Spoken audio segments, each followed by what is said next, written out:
अस्सलाम वालेकुम, मैं हूं तैयबा अब्बासी और मैं हूं आपकी लीगल एडवाइज़र। आज का मौजू उन ख़वातीन के लिए बहुत इम्पोर्टेंट है जिनकी अलहदगी या खुला हो गई या तलाक हो गई और उस सूरत में वो बच्चों के हवाले से बहुत ज़्यादा कंसर्न हैं कि हमारे बच्चे क्या हमसे ले लिए जाएंगे, क्या अदालत हमारे बच्चे हमसे कस्टडी लेके हमारे शौहर को, उनके वालिद को या दादी दादे को दे देगी या किसी तीसरे शख्स को दे सकती है। तो उस हवाले से आज मैं आपको ब्रीफ करूँगी। सबसे पहले एक चीज़ का जो बहुत ज़्यादा इंपॉर्टेंट है वो ये है ख़वातीन के लिए, स्पेशली जिनकी अलहदगी या तलाक हो गई है, कि कस्टडी बच्चों की 99% केसेस में माँ के पास ही रहती है। एक्सेप्शंस क्या है वो बाद में डिटेल में बताऊंगी। ताहम किन सूरतों में और क्या क्या बेसिक लाइंस हैं जिनकी वजह से कस्टडी माँ के पास रहती है, उनमें सबसे पहले एक लॉ है जिसमें यह कहा गया कि बेटी की बालिग होने तक और बेटा 7 साल तक माँ की कस्टडी में रहेगा। एक बेसिक लाइन दे दी गई जो कि चाहे वो सेपरेशन होती है, तलाक होती है, खुला लेती है, तब भी वो बच्चे 7 साल तक बेटा और बेटी जो है वो बालिग होने तक माँ के पास रहेगी। ये एक कानून दे दिया गया, क्योंकि नॉर्मली क्वेश्चन क्या होता है कि अगर मैं खुला ले लूंगी तो क्या मेरे बच्चे मुझसे लेके अदालत बाप को दे देगी? अगर मैं अलहदा रहती हूँ और अपनी मर्जी से अलहदा रहती हूँ और शौहर के साथ नहीं रहना चाहती तो क्या अदालत बच्चे लेके बाप को दे देगी? तो इन दोनों सवालों का जवाब नेगेटिव में है। ऐसी सूरत हाल में कभी भी सिर्फ इस वजह से कि आप खुला ले लेती हैं तो बच्चे बाप को नहीं दिए जाते, ना ही किसी ऐसी सूरत में कि आप अपनी मर्जी से अपने शौहर के साथ नहीं रहना चाहती लेकिन आपने खुला नहीं ली। इस सूरत हाल में भी बच्चे आपसे नहीं छीने जा सकते। सो इस चीज की श्योरिटी रखें।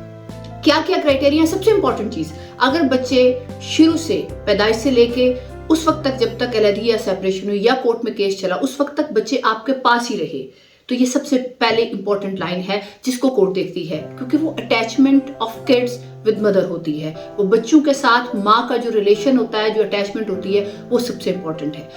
नंबर 2 क्या क्राइटेरिया होता है, वो ये होता है कि क्या वो बेटी है या बेटा है, उसकी एजेस क्या है। ये दूसरा सबसे इंपॉर्टेंट क्राइटेरिया होता है जिसमें मैंने आपको बताया कि 7 साल तक बेटा और बालिग होने तक बेटी जो है वो माँ के पास रहती है।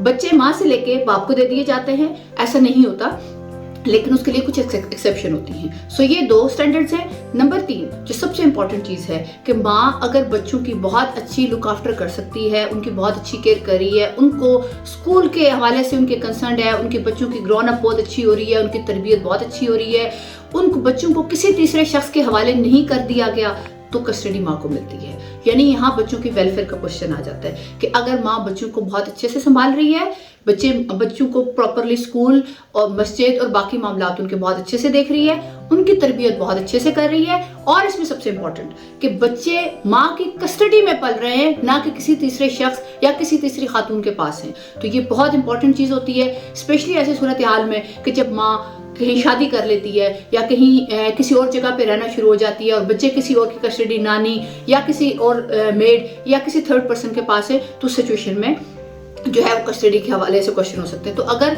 थ्रू आउट बच्चे माँ के पास रहे, उसके बाद बच्चों की एजेस ऐसी ही हैं जो मैंने बताई, और तीसरा क्राइटेरिया शुरू से बच्चों की तरबियत, बच्चों के स्कूल, बच्चों की तरबियत के हवाले से, बच्चों के मस्जिद, दीनी मामलात, बच्चों के रोजमर्रा के मामलात माँ खुद देख रही है, उनकी कस्टडी एक्चुअली माँ के पास है, तो फिर बच्चों की कस्टडी माँ के पास से नहीं ली जाती।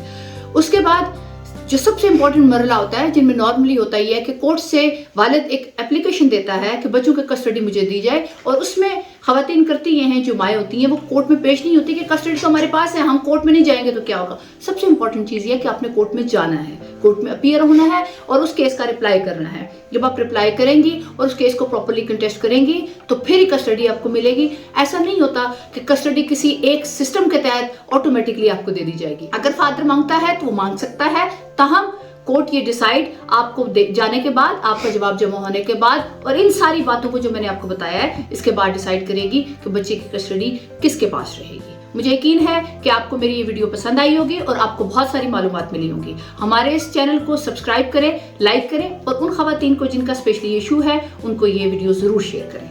Thank you so much.